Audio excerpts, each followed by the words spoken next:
Well, it's always the same, every rock and roll band. It's not just Slade, it's every rock and roll band's the same. They split up because egos, money. Yeah.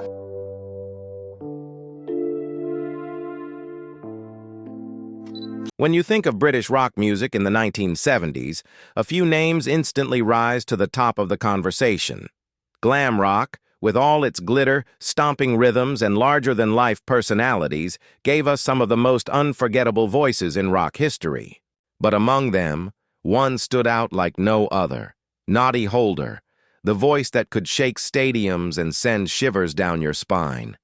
His was not just a voice, it was an anthem in itself. A raw, powerful cry that perfectly captured the reckless joy and unapologetic rebellion of an era. For many, Noddy wasn't just a singer. He was the soundtrack of their youth. His booming delivery on hits like Mama, We're All Crazy Now and Come On, Feel the Noise transformed him from a working-class lad from Walsall into a rock legend who seemed untouchable. Yet, behind all the sequins, loud guitars, and thunderous choruses, Noddy's story was far more complicated. It wasn't just about the highs of topping the charts. It was also about the battles off stage, the pressure, the fractures within, his band, and the regrets he would only share much later in life. At 70-plus years old, Noddy Holder has looked back on his wild ride, and his words reveal a mix of pride, pain, and startling honesty about what it really cost to become a rock icon. To understand how Noddy became this larger-than-life figure, you have to start at the beginning. Born Neville John Holder in 1946 in the industrial heart of England, his early life was as far away from the bright lights of fame as you could imagine. His father was a window cleaner and chauffeur, and the family lived modestly like many in post-war Britain. Music wasn't a family inheritance. There were no famous relatives or polished training. For Noddy, music was something he chased instinctively, drawn to it like a moth to a flame. By the age of 13, he wasn't just listening to records, he was making music himself. He formed his first band, a group called the Rockin' Phantoms, and began experimenting with the kind of sound that would later define him. Even then, his voice was something different. It was raspy and powerful, with a sharp edge that didn't sound like the smooth crooners of the time. It was raw, unpolished, but undeniably gripping. People who heard him sing knew he wasn't ordinary. There was a magnetism that demanded attention. What truly set young Noddy apart, however, was the support he received at home. His father recognized his son's passion and did something few parents would have dared in that era. He threw himself behind Noddy's dream. The elder Holder not only encouraged him, but provided the family van so that Noddy and his bandmates could travel to gigs around the country. In an era when many parents would have pushed their kids towards safer jobs, this was a game changer. That van wasn't just a vehicle, it was the literal engine of Noddy's musical journey, carrying him to clubs, pubs, and working men's halls where he cut his teeth in front of tough, often unforgiving audiences. These early gigs weren't glamorous. There were no screaming fans, no flashing lights, just hard graft in smoky rooms where the only way to win people over was with sheer talent and energy. Noddy learned fast how to command a crowd, how to project his voice, and how to hold his own against the rough-and-tumble atmosphere of live British pub rock. It was during these formative years that Noddy also began crossing paths with other musicians who would go on to shape the landscape of British rock. At one point, he even played alongside a young Robert Plant, who would later become the voice of Led Zeppelin. For a teenager from Walsall, these experiences were not only exciting, but also proof that he was moving in the right circles. If musicians like Plant were in his orbit, then perhaps a bigger destiny lay ahead. Noddy's talent and persistence eventually landed him a spot in a more professional outfit, Steve Brett and the Mavericks, a local band that secured a recording contract with Columbia Records.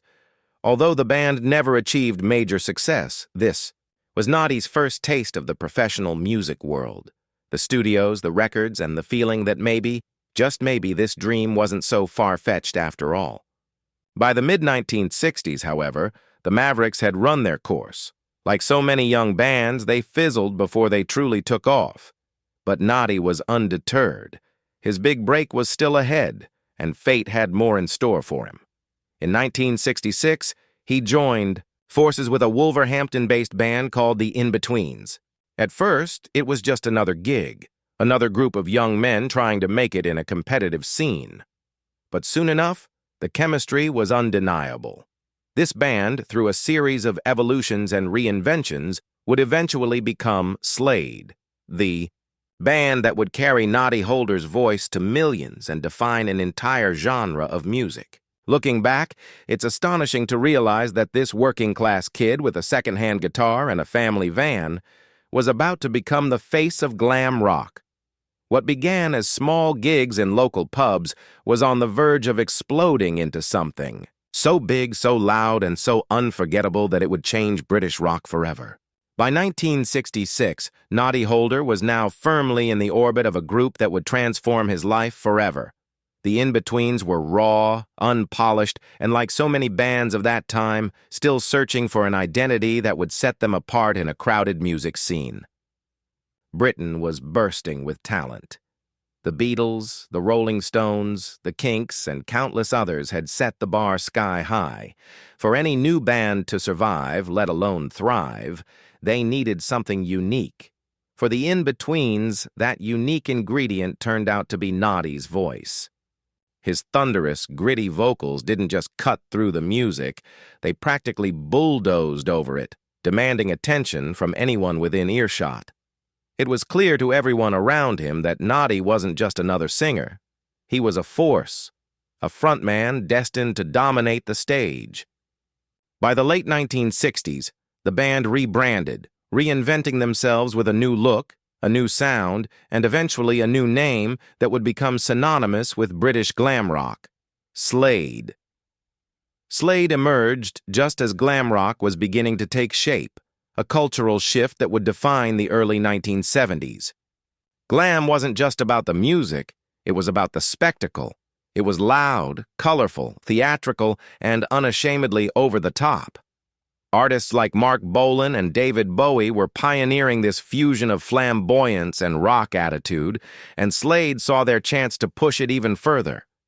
While other bands leaned into glitter and mystique, Slade's approach was different. They were working-class lads who wore their roots proudly, combining glitter and outrageous costumes with a down-to-earth, hard-hitting style. Their image was playful and outrageous, but their sound was pure power. Loud guitars, stomping rhythms, and Noddy Holder's unmistakable voice created an unstoppable combination. They weren't just playing music. They were crafting anthems built for stadiums, songs that begged to be shouted at the top of your lungs. Noddy quickly became the centerpiece of this sound. His voice was the anchor, the weapon that made Slade impossible to ignore. In an era filled with distinctive singers, Noddy's voice still stood out as one of the most recognizable in rock history. It wasn't polished or delicate. It was raw, raspy, and larger than life. Critics described it as a foghorn across the nation, but fans loved it. It was authentic, powerful, and unlike anything else on the radio. What made it even more impactful was the partnership he developed with Slade's bassist and primary songwriter, Jim Lee. Together, Noddy and Jim crafted a string of songs that not only topped the charts but became cultural milestones. Their songwriting formula was deceptively simple: big hooks, pounding beats, and choruses that you couldn't help but join in on. But it worked, and it worked spectacularly. The hits came one after another. "'Cause I Love You" shot to #1 in 1971, marking Slade's first taste of major chart success. It was followed by "Take Me Back Omi," "Mama We're All Crazy Now," and "Goodbye to Jane," each cementing their reputation as hitmakers who knew exactly how to capture the mood of their audience. But perhaps no song better defined Slade's career than "Come On, Feel the Noise." Released in 1973, it was a rallying cry, a celebration of youthful rebellion that became an instant anthem. The song didn't just climb the charts, it blasted straight to #1, selling millions and embedding itself into the DNA of 1970s rock culture. Noddy's voice on that track, bellowing the opening line with unmatched ferocity, remains one of the most iconic moments in glam rock history. Decades later, when the American heavy metal band Quiet Riot covered the song in the 1980s, it introduced Slade's sound to an entirely new generation and proved just how timeless those anthems were. At the height of their success, Slade were more than just a band, they were a phenomenon. They weren't confined to Britain. Their influence spread across Europe, and they even made inroads into the United States. They released a staggering 15 studio albums during their career, each packed with the kind of energy and swagger that defined their era. They became known not only for their sound, but also for their deliberate misspelling of song titles, a cheeky rebellion against convention that made their records instantly recognizable. Squeeze Me, Please Me, Goodbye to Jane, and Mama We're All. Crazy Now weren't just songs, they were statements, proof that Slade didn't care about fitting neatly into anyone else's box.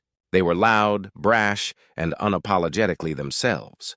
Of course, Slade's live performances only added to their legend. On stage, Noddy was a fireball of energy. With his trademark mirrored top hat, outrageous outfits, and commanding stage presence, he knew exactly how to whip a crowd into a frenzy. Concerts weren't just shows, they were experiences, communal celebrations where thousands of fans stomped, clapped, and shouted along until the ground seemed to shake. Slade's music had a way of bringing people together, cutting through social divides and uniting audiences in pure, unfiltered joy. Noddy thrived in that environment, feeding off the energy of the crowd and giving every ounce of himself in return. He wasn't just singing songs. He was leading chants, conducting a rock and roll choir of thousands. As their fame grew, so did their legacy. Slade weren't just riding a trend, they were helping define what glam rock was and what it could be. They showed that music didn't have to be polished or pretentious to connect with people. It could be loud, rough around the edges, and fun as long as it spoke to something real in its listeners. For a generation growing up in the uncertainty of 1970s Britain, with economic struggles, social changes, and a world in flux, Slade offered an escape. Their songs were an invitation to forget your troubles, to stomp your feet, raise your voice, and be part of something bigger than yourself. And at the center of it all was Noddy Holder, the man with the voice that could level mountains and the charisma to match. But for all the joy, spectacle, and success, life inside Slade was never as glamorous as it looked from the outside. The early 1970s had made them household names, but the demands of stardom came with a price. Noddy Holder, with his powerful voice and commanding personality, often felt the weight of expectation pressing down on him. Everywhere he went, people recognized him. Fans screamed his name, reporters hounded him, and record executives expected another hit single on demand. Behind the scenes, those endless cycles of writing, recording, touring, and promoting began to take their toll. Fame, which once felt like a dream, gradually started to feel like a cage. Noddy was no longer just a singer. He was the voice of a movement, the face of glam rock, and the spokesman for a band that millions relied on for energy and escape. That responsibility was heavy, and it wore on him in ways that most people never saw. By the mid-1970s, cracks started to appear. Glam rock itself was beginning to fade as punk rock rose from the underground, capturing the rebellious energy that Slade had once commanded. Suddenly, their bright costumes and cheeky misspellings looked out of step with the raw aggression of the Sex Pistols and The Clash.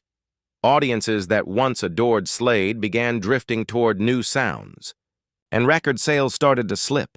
For a band that had once dominated the charts, this shift was a bitter pill to swallow.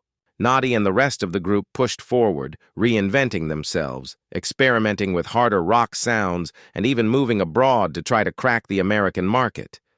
But success in the United States never reached the level they hoped for, and back home, the tide was turning.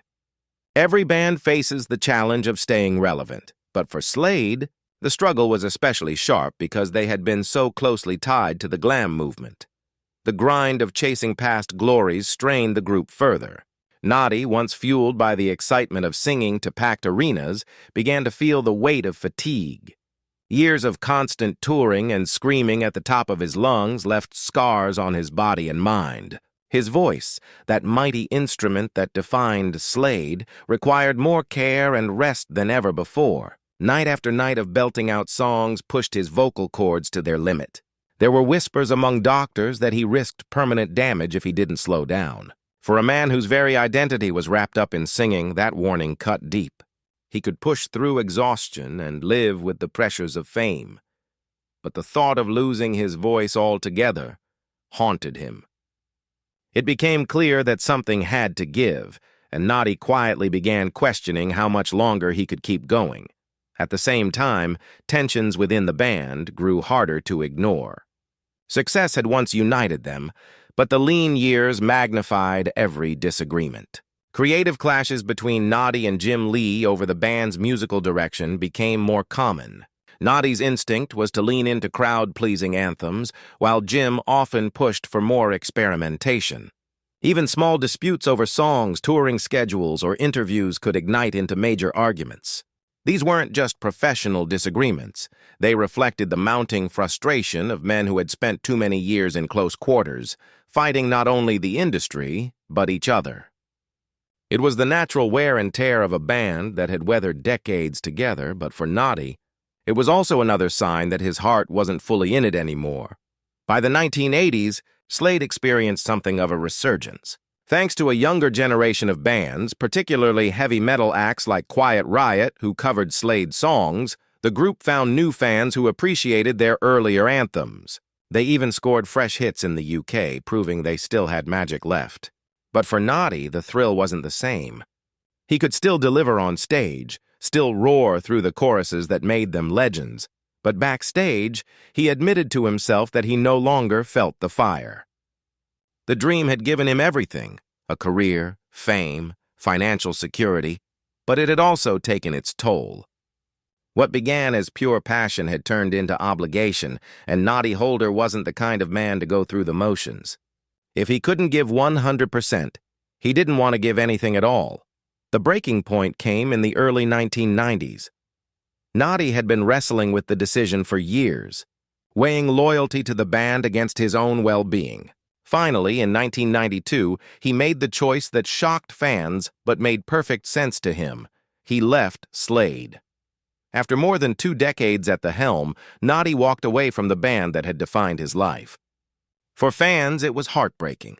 The thought of Slade without Noddy Holder seemed impossible. But for Noddy, it was liberation.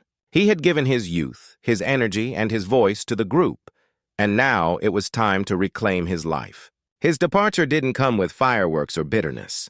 Instead, it was a quiet, firm decision, rooted in the knowledge that he had nothing left to prove.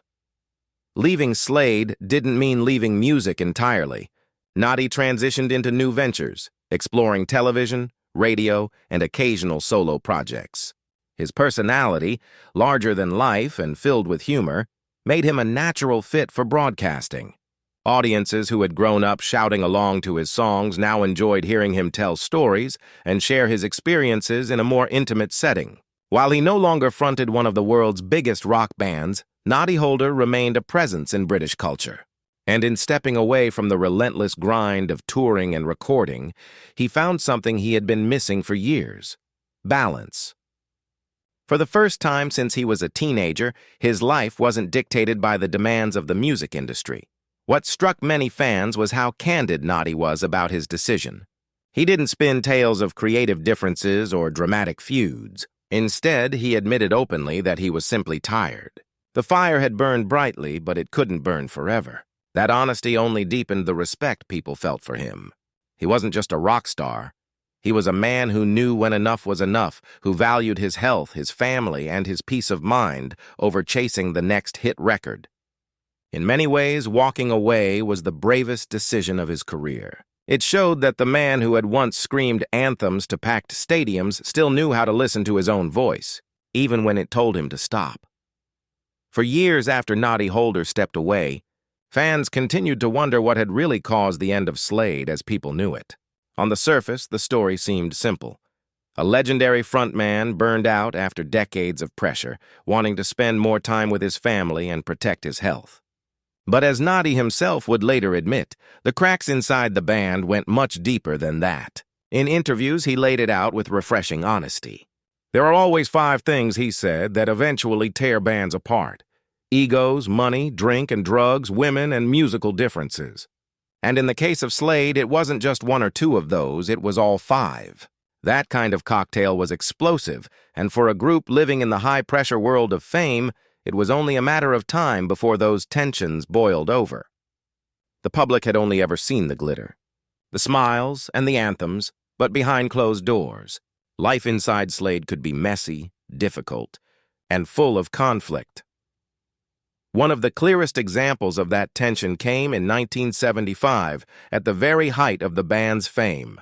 Instead of simply churning out another hit album or tour, Slade made a bold decision that stunned both their fans and the industry. They decided to make a feature film, Slade in Flame. But this wasn't the kind of fun, light-hearted romp that audiences expected from a glam rock band. It wasn't cheeky or cartoonish, and it certainly wasn't a glossy commercial cash grab. Instead, it was a raw, unflinching look at the darker side of the music business, the greed, the exploitation, the manipulation, and the personal cost of chasing fame. It was more social realism than glam spectacle, and in its own way, it was years ahead of its time. Critics praised the film, calling it bold and gritty, and some even argued it was one of the most honest portrayals of the industry ever put on screen. But for fans, it was a shock. The very people who adored Slade for their high-energy anthems and playful image suddenly found themselves watching a story about heartbreak, exploitation, and loss. For many, it was too much of a departure. Commercially, the film hurt them. Instead of boosting their popularity, it confused their fan base and slowed their momentum. Concert tickets still sold, and the band still had their devoted followers, but their mainstream image took a hit. Looking back, Noddy admitted that part of the problem was simply that the film wasn't what people expected from them. He later said, "It's not at all what people expected from us at the time, particularly the fans. They expected a happy-go-lucky, cheeky, chappy image-type movie. And what they got was this hard-hitting look at the goings-on of a rock band in the music business. I think it was shocking for the fans. Even within the band itself, the project sparked division. Guitarist Dave Hill was famously against the idea and hated the final product. For a group already juggling egos, creative differences, and fatigue, the fallout from Slade in Flame only deepened the rifts. They carried on, but the seeds of conflict had already been sown. In truth, Slade's story is one that mirrors so many great rock bands.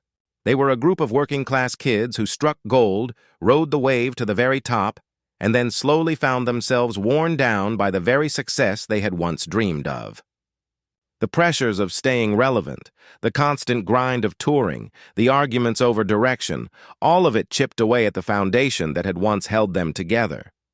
For Noddy, those tensions were never about drama or scandal. He didn't leave in anger, and he didn't spend the following decades bad-mouthing his bandmates. Instead, he spoke about it with a kind of bittersweet honesty. He loved what Slade had given him, and what they had given the world, but he also recognized the truth. No band can last forever, especially when every possible source of tension is eating away from the inside. And yet, despite all of the behind-the-scenes struggles, the music has never gone away. Every December, Noddy Holder's roar of "It's Christmas" blasts out of radios, shopping centers, and television specials as timeless as ever. That single song, "Merry Xmas Everybody," has sold millions of copies and become woven into the fabric of British culture. For many, Christmas doesn't officially begin until Noddy's voice kicks off the season. It's proof that even though the band fractured, the legacy they created remains unshakable. Their anthems, their energy, and their place in rock history are secure. Slade may no longer dominate the charts, but their music has outlived the trends, becoming a permanent part of people's lives. Today, Noddy Holder is 79 years old. He has lived through the dizzying heights of fame, the crushing exhaustion of burnout, and the quiet satisfaction of walking away on his own terms. He has reinvented himself as an actor, broadcaster, and storyteller, proving that he was never just the front man of a band. He was and is a true entertainer. But perhaps most importantly, he has also been honest with his fans about the reality of fame. It's not all glitter and applause. It's demanding, draining, and sometimes destructive. Yet he has faced it all with humor, resilience, and an unwavering sense of himself. Even when the music stopped, Noddy Holder never lost his voice. Not just the one that shook stadiums, but the one that reminded people he was still human underneath it all. His story is one of triumph and cost, of joy and heartbreak, of friendship and fracture. It's the story of a man who climbed to the very top of British rock, who became a cultural icon, and who then had the courage to walk away before the music destroyed him. Noddy Holder's voice may no longer echo nightly through packed arenas, but it continues to live on in every radio, every Christmas, and every fan who remembers what it felt like to scream those words at the top of their lungs. And in the end, that may be the greatest legacy of all. Not just the fame or the records, but the ability to create music that lasts long after the lights have gone down.